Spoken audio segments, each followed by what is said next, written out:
to get into the webinar. So good afternoon, everyone. I am Tiffany Feingold. I am co-founder of Guiding Bright Minds. I always like to share how I get started. So for those of you that have heard my story, I apologize, but just to let parents know, and professionals especially as well, that why I started Guiding Bright Minds, because my own personal experience. So I'm married to my husband who's neurodivergent, parent to a spouse who's neurodivergent. So filled with a household of fun, exciting times.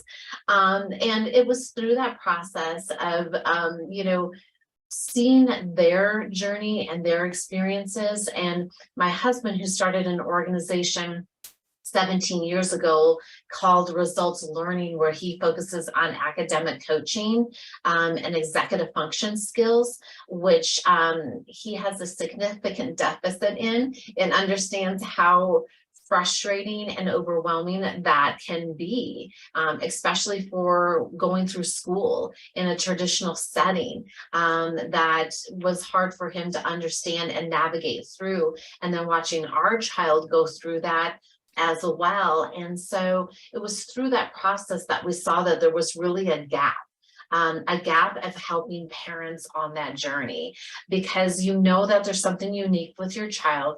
That there's some areas of where there's opportunity for growth and development and extra tools that might be needed, but you're unsure what that is, what that looks like, and then also what resources are available.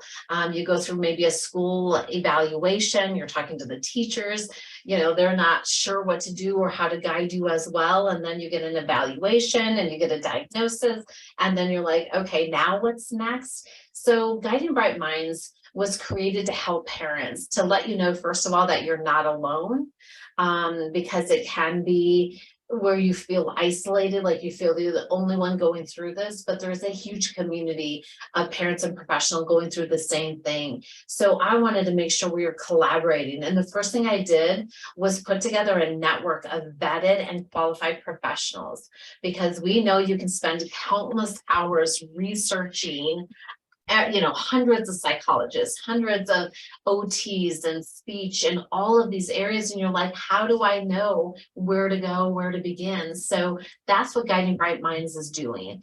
And we're in the process of creating a program specific for parents that is going to get more involved to help you, and also connect with other parents, because that's the one thing I advise parents when I talk to them. If you don't have friends or acquaintances, at least, who are parents of neurodivergent children, you need to add that to your tribe. You need to add that to your community, because it's been life-changing for me.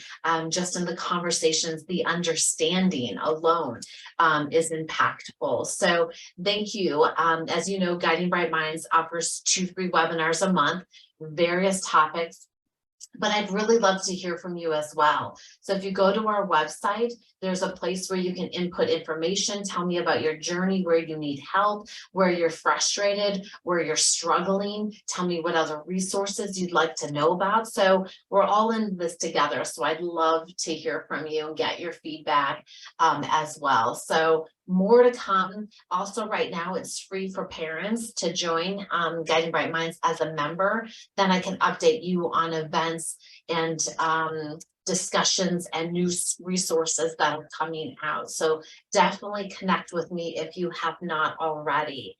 So as you can see on the screen, there is a team of people that I'm so excited in Havern, an amazing school that helps our neurodivergent children. And I have a team of specialists with us today. So first, to kick it off, I'm going to start with the school psychologist, Bronwyn Lehman. She is joining us, and she brought with us, we have 2 occupational therapists, Maggie Bronson and Katie Hughes-Sam.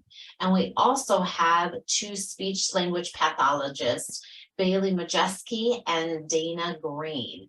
So I am going to turn it over to these wonderful ladies to go ahead and kick it off and have the conversation, where we know that collaboration among school and professionals is so important. So go ahead and turn it over to you guys. All right. Well, thank you, Tiffany, and thank you guys so much for joining us today. There will be time at the end for question and answer. So if anything comes up as we go and you have a question, be sure to ask, or if there's things that we don't specifically address that you would like more information about, please feel free to bring that up as well. So today we are going to talk about kind of two main things, like social emotional learning, and then through that multidisciplinary lens, right? So what does multidisciplinary mean? As Tiffany said, right, you have here on this panel, there is a range of professionals. So we work together in collaboration to support the whole child's needs. So that would be the multiple, right? And then the disciplinary. So each of our disciplines kind of coming together to collaborate to support the child's needs. So we're going to talk about first, going to do a brief overview of what social emotional learning is. And Bailey, if you could go to the objectives, great. So we're going to talk about what social emotional learning is. We're also going to be talking to you about what each of our areas of specialization look like individually as well as together, how we collaborate together, how we overlap within a school setting. And we'll talk both about what that looks like in a public school versus what we can provide here at Havern, since we are a specialized school and we are technically a private school. So we are a little bit different than what you would see in a public school. And we are going to provide a case study that demonstrates to you what it looks like when we come together as a multidisciplinary team to support the social emotional needs of a student. So let's go. So this is just an outline. So we'll go ahead and jump into social emotional learning. So social emotional learning is, you might have heard about it, or your child is experiencing it at their school. It's really come about in the last, I would say, like 5 to 10 years, and really within the last, 5 years in particular. And so there's been a really huge push for meeting the mental health and mental well-being, the social needs of our students. Obviously, post-COVID, that's understandable. We went through a huge pandemic where people were isolated, and we're seeing the effects of that in our children. And so what used to be targeted social skills in small groups, when I was first working in the public schools, 15 years ago now, our speech language pathologist would work with kids, doing a lunch group or doing these small groups. And so we've really come a long way, I think, from those individual small groups, which are still part of it, to this broader idea of, okay, we need to be supporting our students, not just academically, but their social emotional learning. We need to support them on how to get along, how to relate to others. What are the skills needed for that? Because we can't support their academic needs if we're not also supporting their social emotional needs. And I think that's been really apparent post-COVID. So then just briefly, we use CASEL here at Havern to guide us. And this is something that a lot of schools will use. This is sort of the gold standard, curriculum standards are driven by CASEL framework. And CASEL just stands for the Collaborative for Academic, Social, and Emotional Learning. So obviously recognizing that academics are part of it, but really those social pieces. And as you can just see from the 5 broad competency areas, right, it's very much targeted on supporting the individual, and the individual then in connection or in conjunction with their social environment, right? So self-awareness, like their thoughts, feelings, how people are experiencing their world internally, bringing attention to their own knowledge of their own experience, essentially. And then self-management, how do I manage my body, my emotions, my these harder thoughts in the moment when I'm experiencing, maybe a tough situation, or even how do I just stay, in a learning, in the learning environment and maintain focus. What strategies do I need to support that? And then obviously the social part, social awareness, how do I as an individual then relate to others, and how am I perceiving the, other people around me? Am I accurately perceiving or reading the social rules of the situation? Every social situation, which is 2 or more people, is going to have hidden rules. So bringing awareness to what that looks like. And then the relationship piece obviously is a huge component as well. Kids who feel more connections with others, including their peers, but also adults in the building, whether that's their teachers or the principal or their counselor, and then parents. The stronger connections that children have, the more of a buffer that is against some, mental health, some of the harder mental health conditions. So the more that we can build and foster those relationships and how we have those, making and keeping friends, it's going to be a huge buffer for kids. And then part of social emotional learning is being a responsible citizen. How do I interact and engage in my community responsibly? So being able to make decisions that are responsible. What does that look like? How to problem solve when things get challenging. So really quickly, just some brief benefits of social emotional learning. I won't go into the details here, but you guys can see, right, it makes sense, right, that we need to be targeting the social emotional needs of our students, especially post-COVID. Mental health needs are on the rise. We're seeing that especially with our adolescent females. And so school connections are in particular schools provide connections that are especially important for building the social emotional and resiliency. And so kids, when they're at school, there's the ability to be feeling cared for, supported, sense of belonging. So the school connectedness and broadly within that social emotional framework can really be, like I said, a buffer against some of these challenges that our youth are facing today. So as I said, so we're going to kind of come back to social emotional learning and how we work together as a multidisciplinary team. But first, we're going to provide a very brief overview of our individual services that we provide in the schools. We have different lenses in which we, of course, see the students' needs. And so that's going to influence the types of services that we provide. And so I'm going to talk specifically, obviously, about what the school psychologist does, and then my colleagues are going to talk about their individual focus as well. So if you have a child who ever goes through the special education process, the eligibility process, from the initial referral, all the way through the end, you're going to be involved with the school psychologist. The school psychologist is typically considered the leader of the student services team or the IEP team. We support data collection through the evaluation process.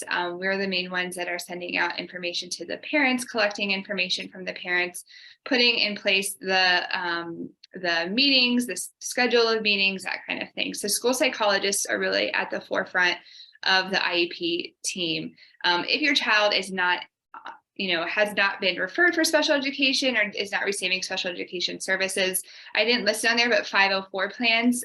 So those are plans for children with disabilities that need accommodations versus modifications to their curriculum. So children often with ADHD might be on a 504 plan compared to an IEP, but the school psychologist would be the one who is often the one in charge of the 504 plans as well. We also support pretty much the behaviors school-wide in the classroom.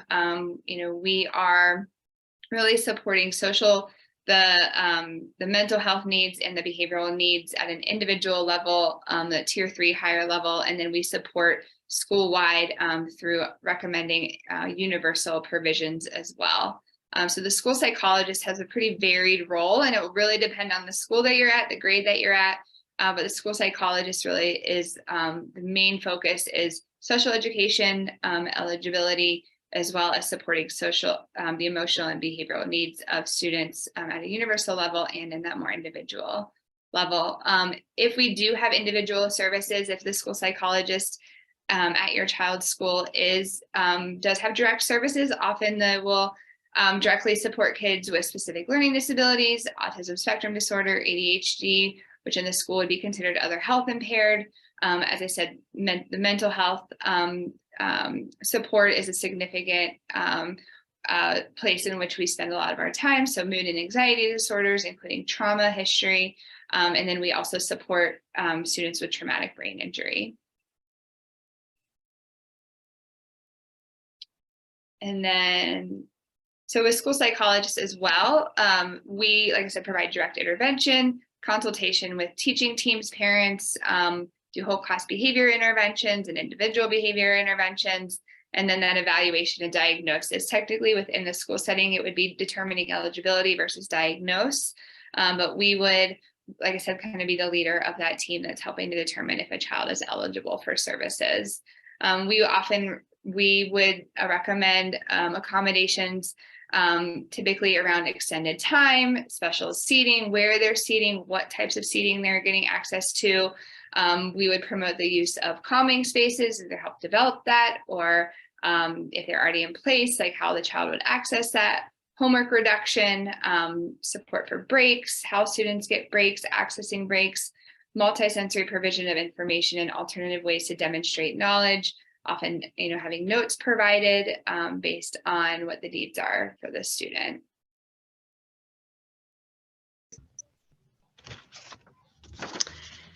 And then as far as speech language pathologists go, we just listed out just common diagnoses that children who do receive services often have. It's not all inclusive, and it doesn't mean that if a child has one of these diagnoses that they necessarily need speech and language services, but we just listed some of the common ones. And I think more importantly than diagnoses is, how is the child presenting and what kind of things might you see if they do need speech and language services. The speech part of it in speech language therapy, I wanted to talk specifically about what we do, because oftentimes people only think speech pathologists deal with the actual production of words, right? So that's often what people think of. So the speech part of it does deal with that. It involves the actual correct production of the sounds. It can involve being able to sequence sounds correctly, and it can also be being able to perceive sounds correctly. So that's the speech part of it. So for example, if a child says wabbit for rabbit, that would be something that we would see them for. The language part of it, it's anything with communication. So that's speaking, being able to speak, listen, read, and write. And then it also includes how we use language socially, which is called that social pragmatics. Issues with receptive language or being able to comprehend might look like difficulty understanding language. And that can be, like I said, through listening or not understanding what they read, or even being able to read it.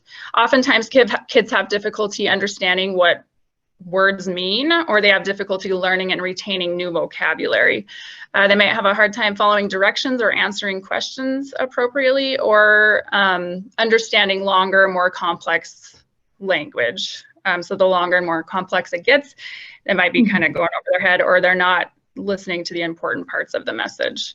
And that kind of looks like, a lot of times kids will have a hard time understanding the point of a passage they're reading, or understanding the point to whatever their teacher might be teaching them.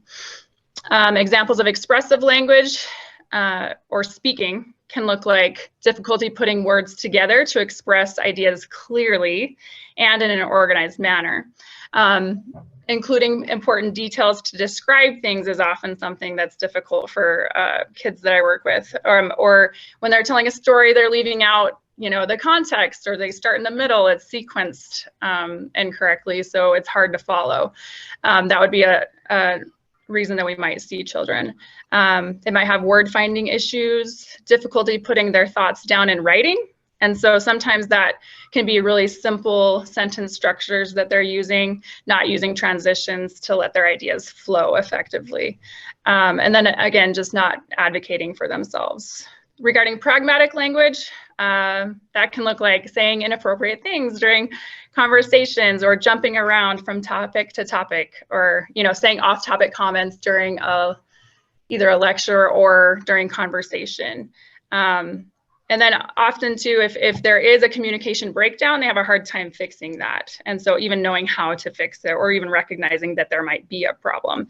They might understand concrete and literal language, but struggle with abstract language and figures of speech. So when we're using language that doesn't really mean what it says, right?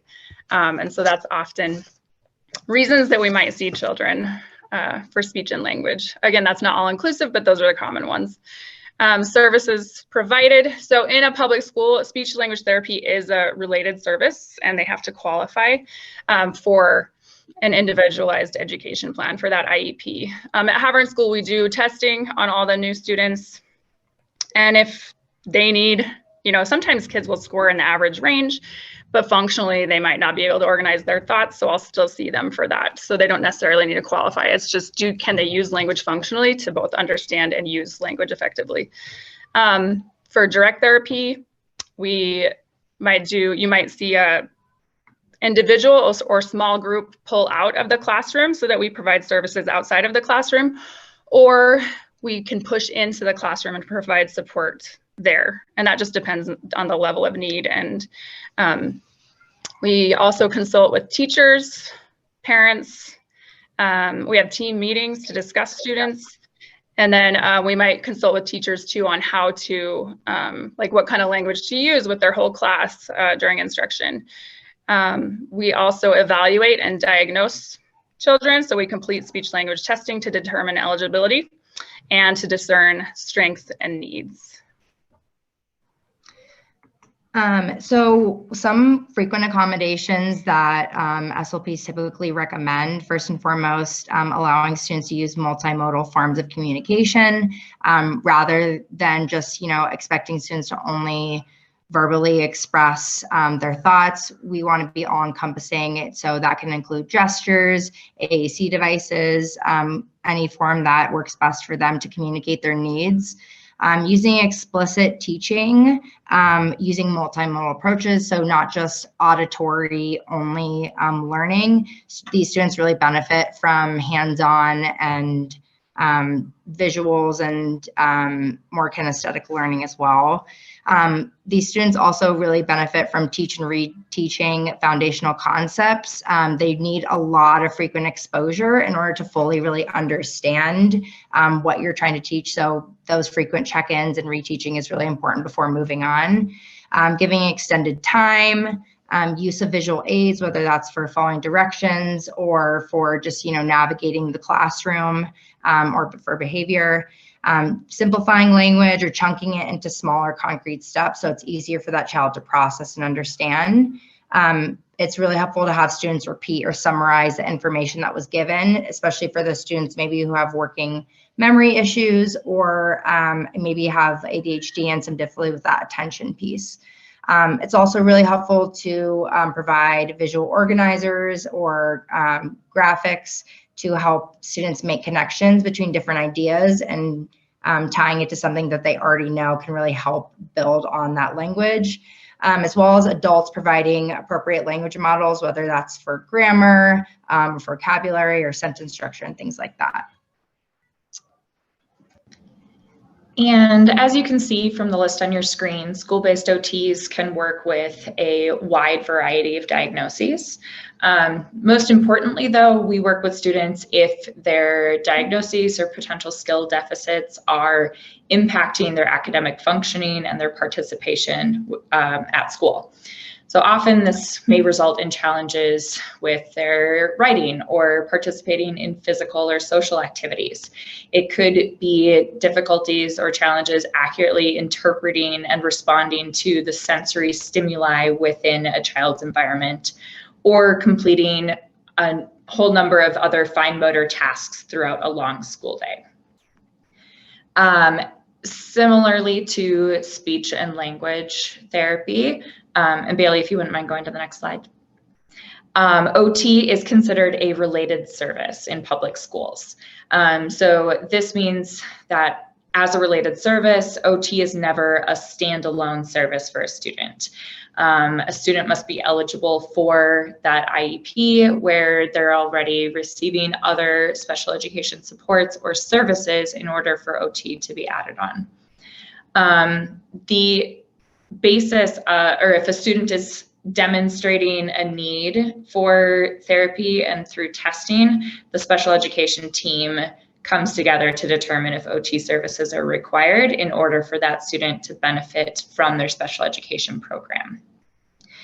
At a private school like Havern, our OT services are not dictated by an IEP. And so in this instance, myself and the other occupational therapists are able to really adjust our therapy services in order to support students in the way we feel they would benefit most. But it's very important to note that every private school is different in really the therapy services that they offer and what that looks like. But if OT is deemed necessary in a public school setting, OT services may include those direct intervention services through either a pull-out support with the student outside of the classroom, either individually or in a small group. It may include push-in services or support where the therapist is working within the classroom. Consultative services are also known as indirect services, and this is when the student is not present. So these consultation services may be provided to teachers in order to determine the appropriate accommodations or modifications within the classroom environment. May include staff trainings as well as team meetings.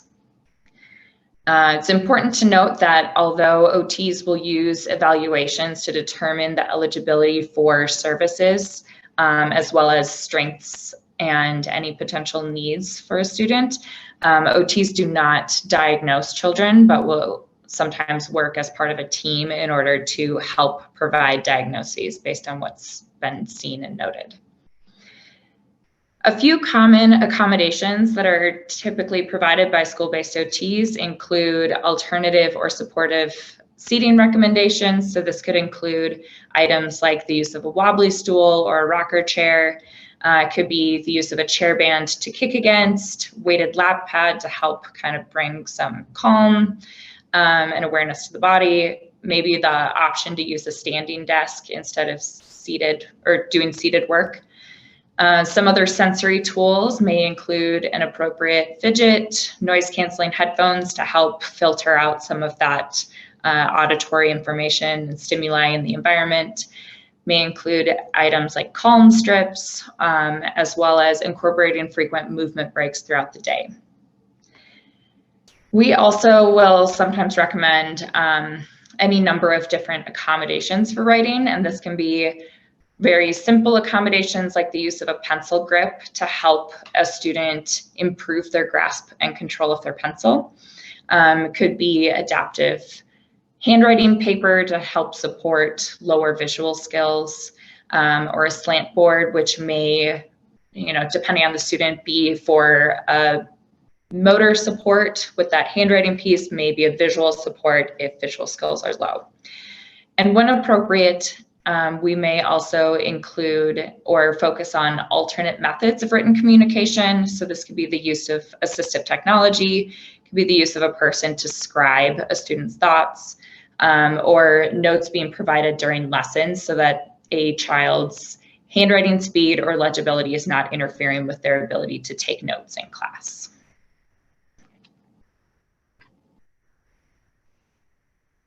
All right, so that was just an overview of the types of services and populations that are served by our individual areas of specialization. And as you could tell, there's a lot of overlap there.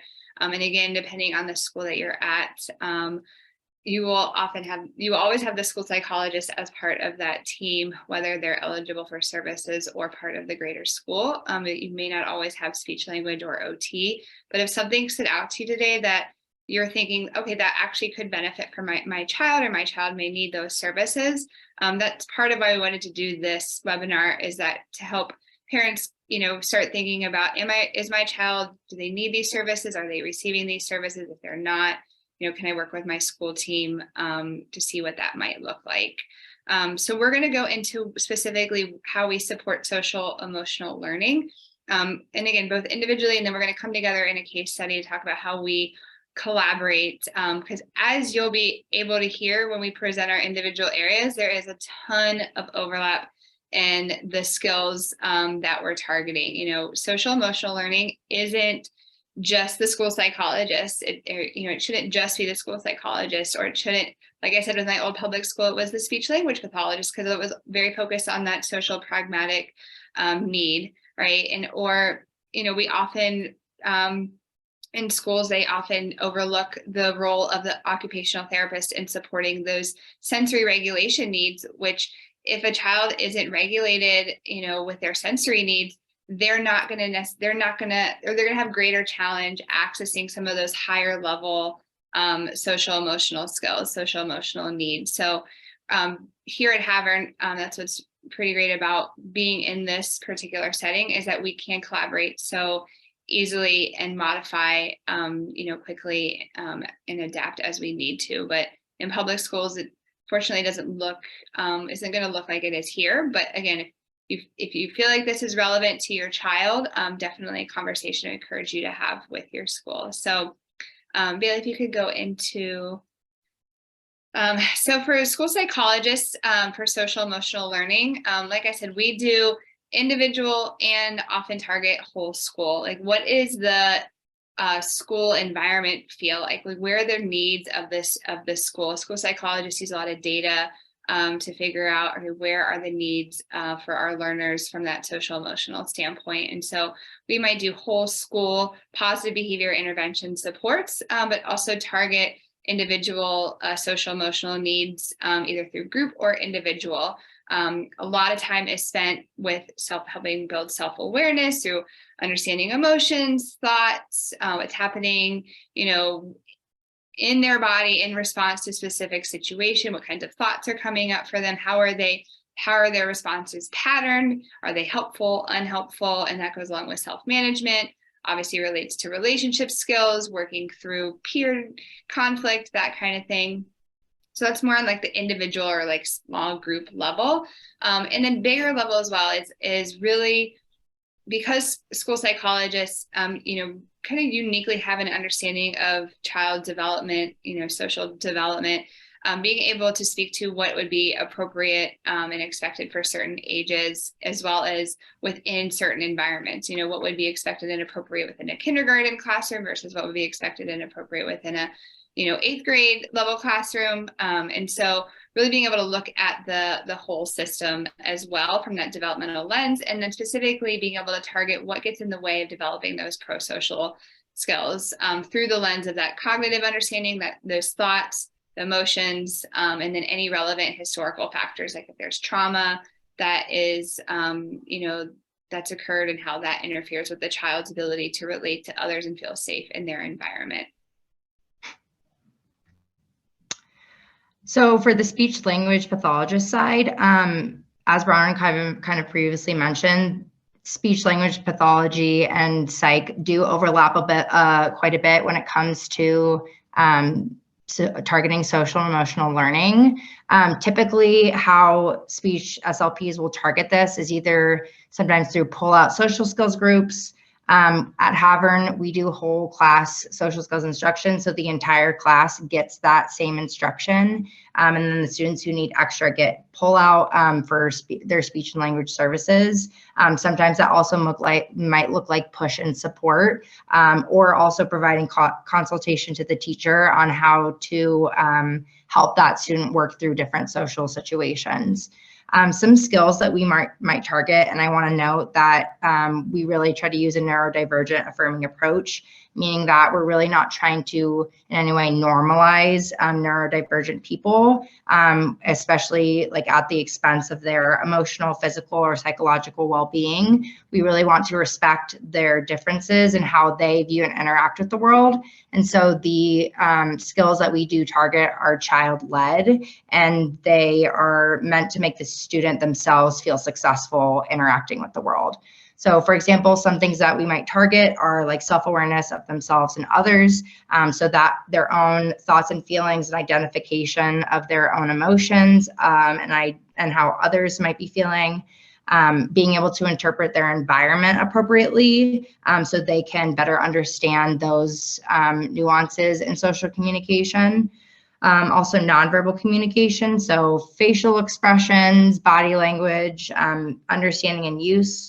Perspective taking, so being able to identify how someone else might be feeling or what they might be thinking, making multiple logical interpretations. So, kind of reducing that rigidity of like the only things can happen one way and seeing another side of things, how to appropriately support peers, most importantly, how to repair communication breakdowns, particularly for their specific area of need. So if it's a student who has a communication breakdown with speech, how do they communicate that, how to repair that?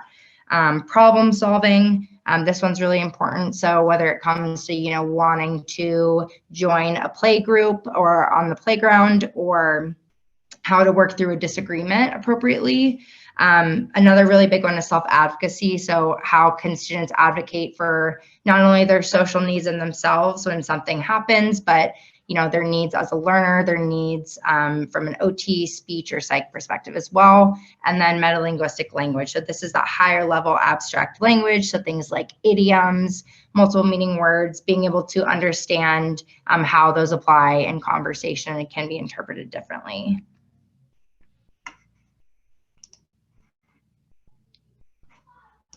Okay. I'm going to talk about some of the ways that occupational therapists can support and help with social emotional learning. And one of the primary areas that we support is in helping with students' sensory needs and regulation across settings and throughout the school day. And Bronwyn sort of referenced this. If a student is not feeling calm and regulated within their body, then those positive social interactions are going to be really tricky.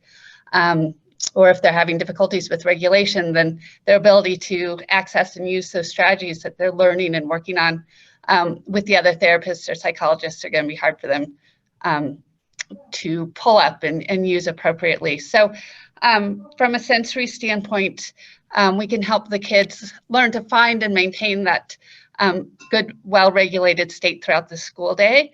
Or if the conflict arises, a challenge, they have some of those big emotions that they need to re-regulate from, helping them find the tools and the strategies that they can use to re-regulate and be able to re-enter the learning environment or the social environment.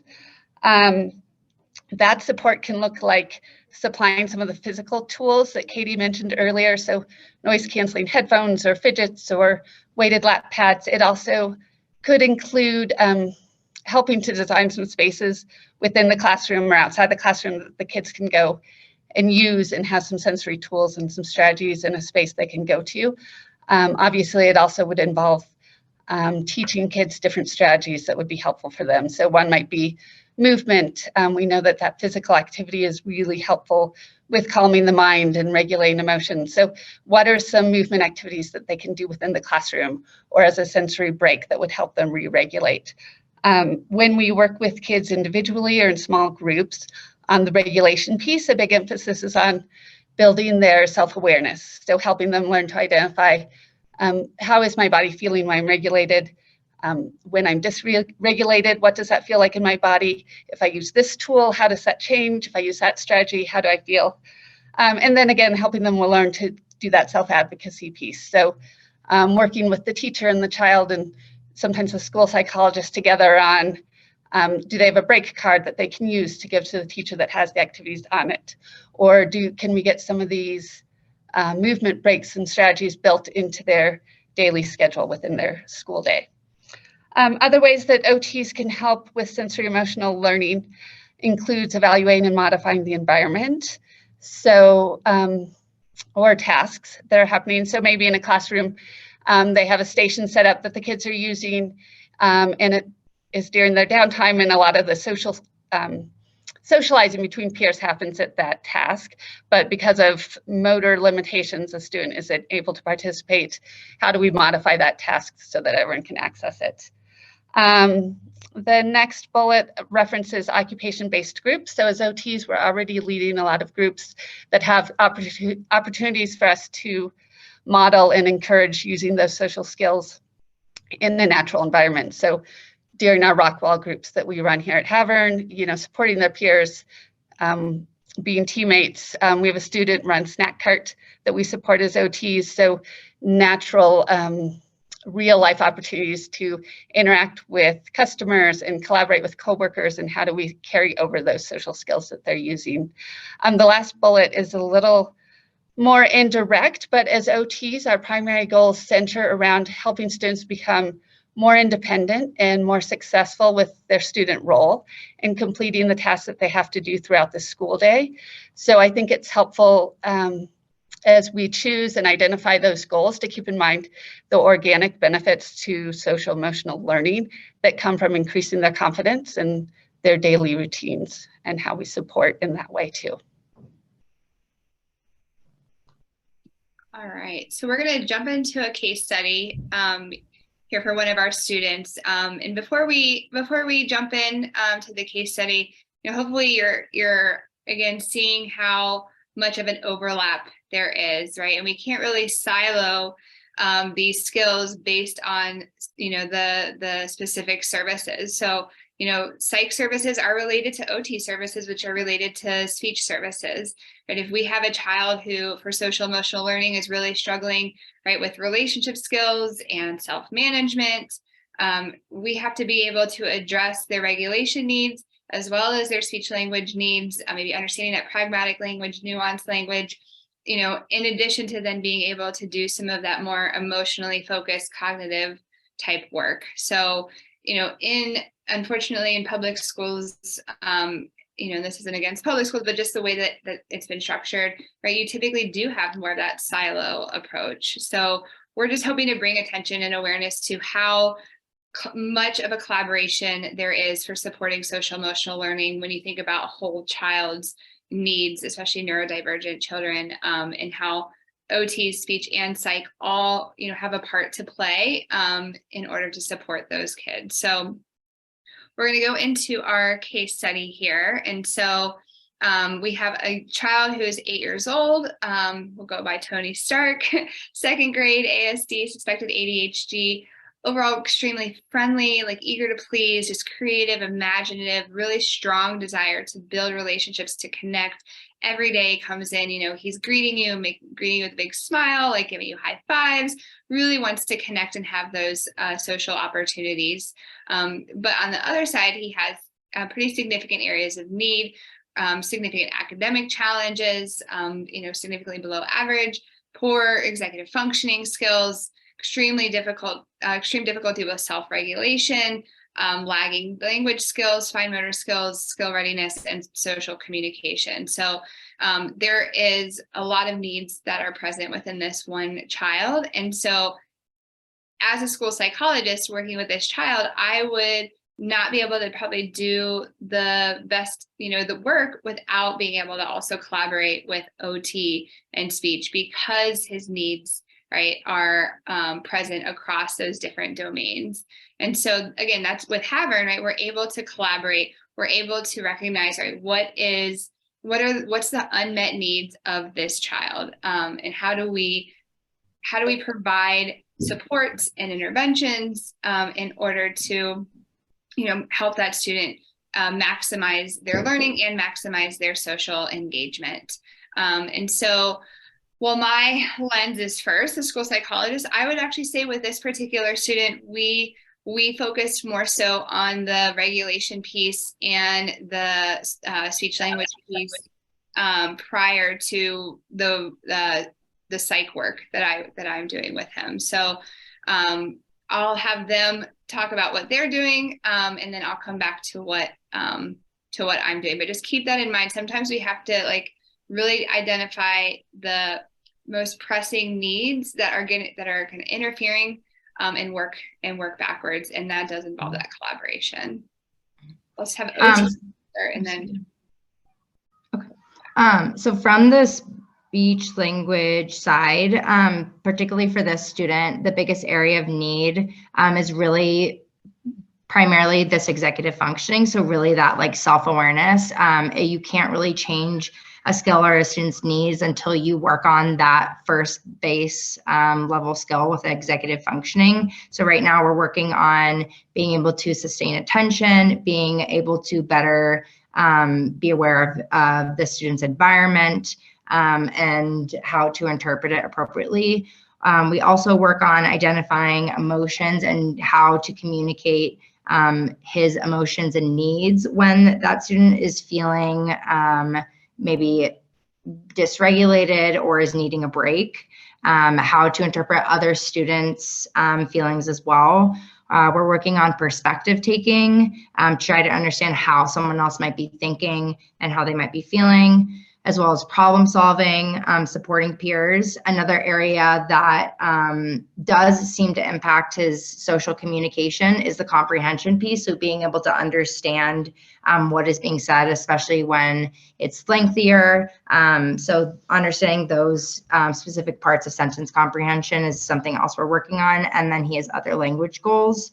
How we've been targeting this is I work with him individually because the student has such high needs. He needs individual pull-out therapy. And then he also, on top of those skills being worked on, he gets whole class social skills intervention. So that is with the whole class. And then he also gets indirect services. So that is with frequent observations, as well as frequent team meetings where we come together each month with the teachers and all of our SPOT team to brainstorm, problem solve, and trying to figure out and ensure that these skills are being worked on across the board. So that's for the speech and language piece. And for the occupational therapy side of things, and I want to share real quick before I jump into OT. I heard Bailey use our very friendly term of our SPOT team. This is our speech, psychology, and OT team. So we've put those, like the letters of our professions together to create our SPOT team. But with regards to occupational therapy for our friend Tony Stark, I have taken a pretty specific approach trying to help this student to recognize his sensory needs. And this includes increasing his body awareness and the awareness of his regulation throughout the day. So, really, if we're able to start with that identification piece, able to identify what his body feels like when he's becoming dysregulated, as well as how his body feels when he is regulated, and try to create a distinction between those two times, as well as, what does his body look like? What are some of his actions when he is dysregulated? Because he has a tendency to really get into other people's bubble space a little bit more, and so trying to help him understand and recognize that that's really not very socially appropriate.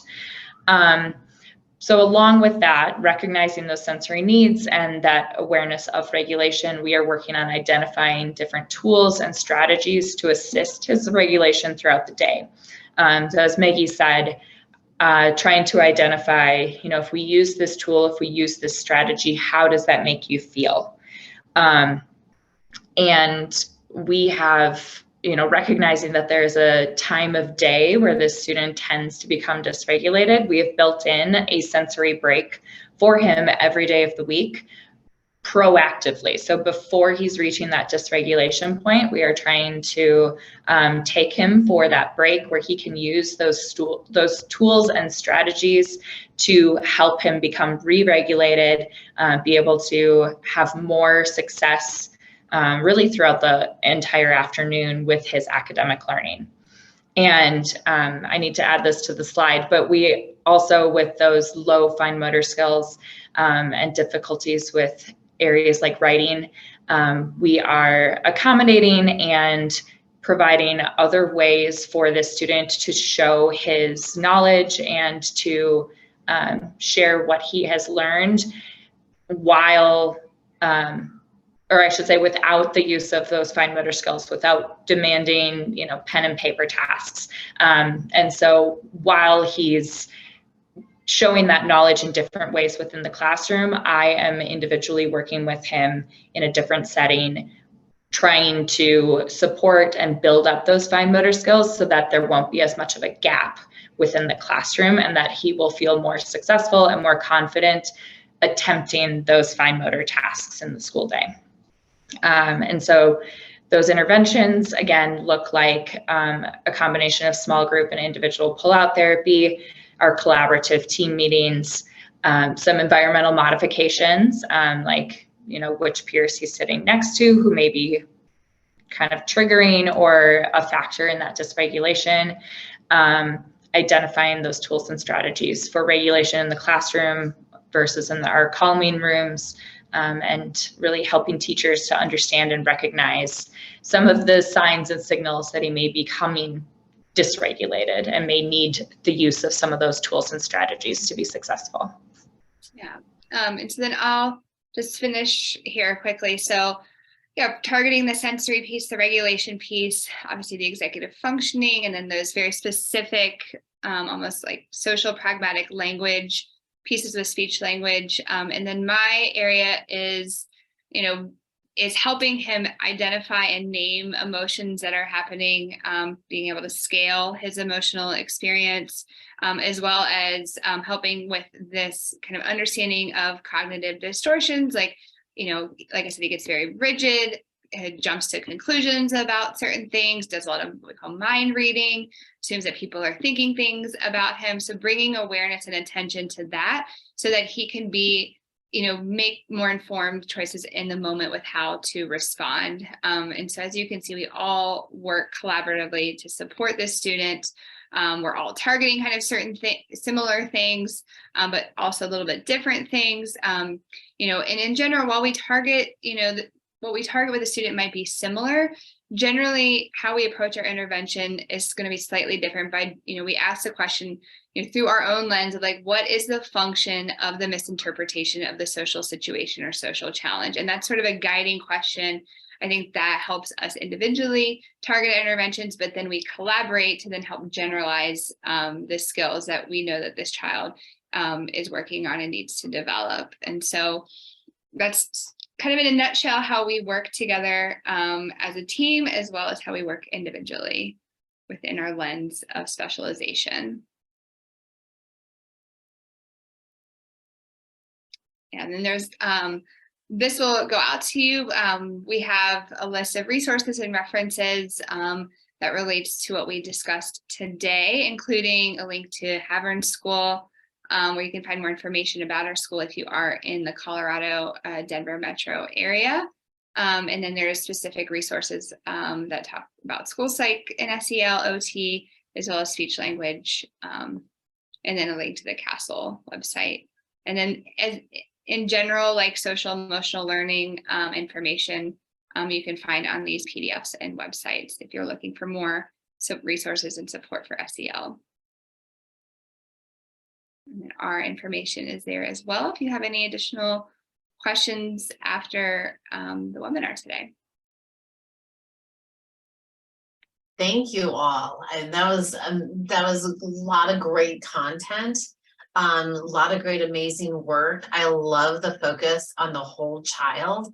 And from the standpoint of just changing how we view, how the conversations that we're having, those discussions when we look at the needs of our kids as a whole and as a collective group. I think that is so important to have that conversation. And there was a question that came in on the chat. So as we're going through these, if whether you want to put it in the chat or there's a Q&A section at the bottom, but somebody did ask about explaining a little more about social pragmatic disorder. So who wants to answer that question? I believe that was added to the, oh, go ahead. Oh, sorry. Who wants to take that one? Okay, Go ahead.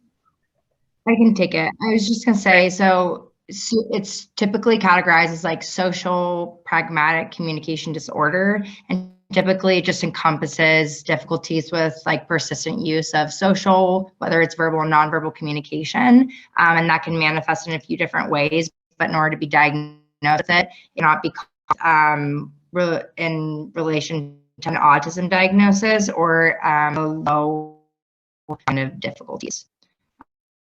Just from like a diagnosis standpoint, it look differently if anyone wants to chime in how that might look. Yeah, I think it was added to the DSM-5, if I remember correctly, to differentiate between, autism and kids who still have social, pragmatic issues with social language, right? But they don't have those repetitive behaviors. So it's different from autism in that way. Wonderful. And if you want to stop sharing in that way that all of us can be shown as far as from the questions. So Any other questions, comments, those that are attending want to provide? And I am going to send out a copy of the recording, a copy of the presentation, so you will have access to all that information. You know, one thing I know, you know, a lot of people that are in the public school systems, what advice would you give? Because that's one thing in advocating for the services your child needs. How could they approach the school in providing this collaborative whole child approach? What advice would you provide?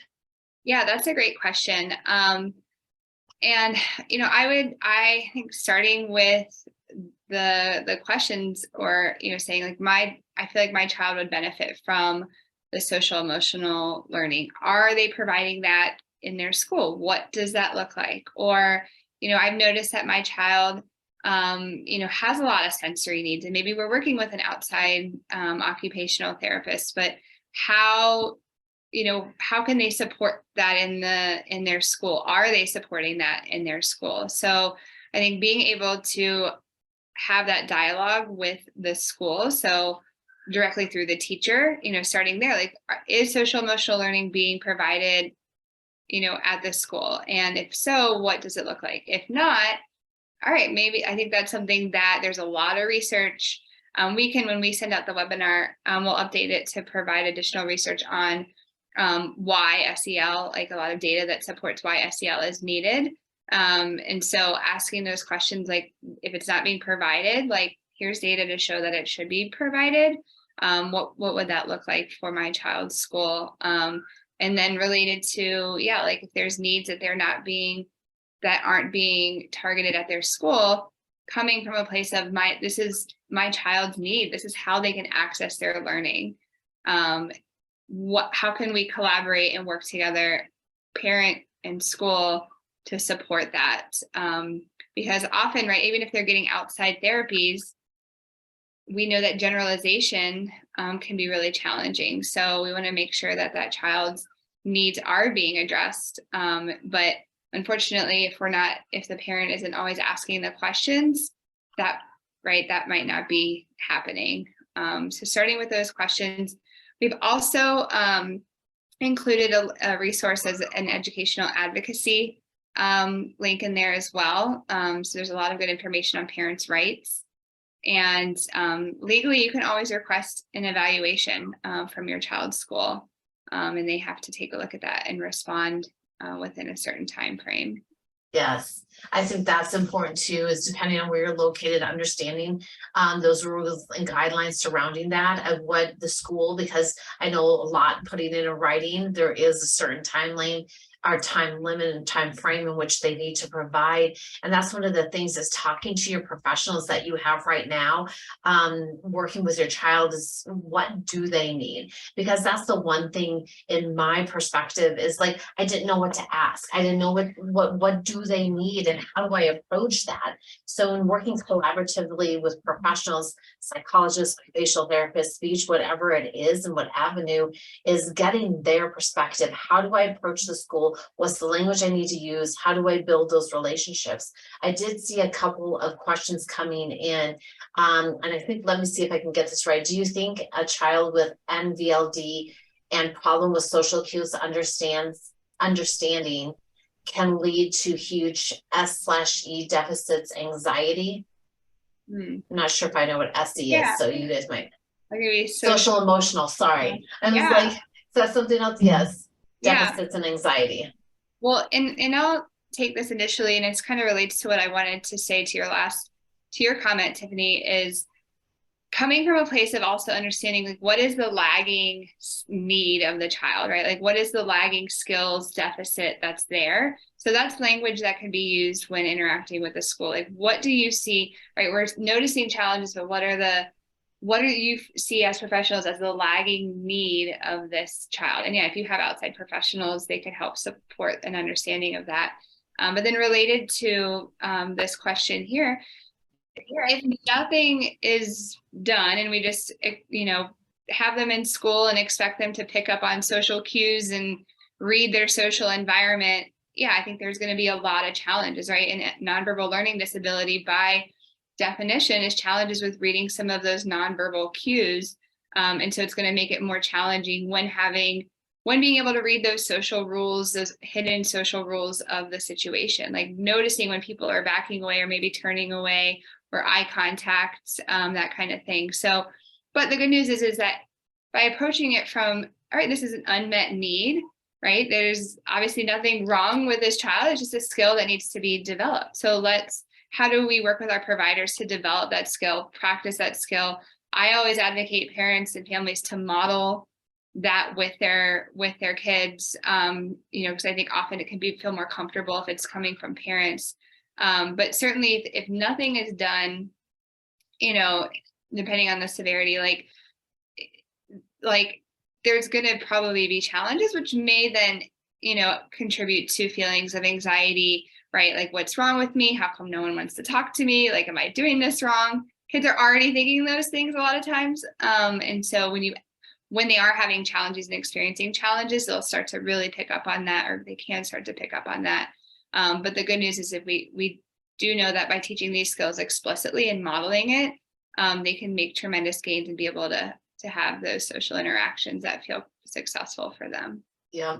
One thing that popped in my head, and I see one more question, I know we're at 102, but, is also when you are, or if you're able to get an IEP or 504 meeting with a school, is to insist upon having an OT psychologist speech there. Sometimes you will get pushback. I've heard so many different stories, as I'm sure all of you've had.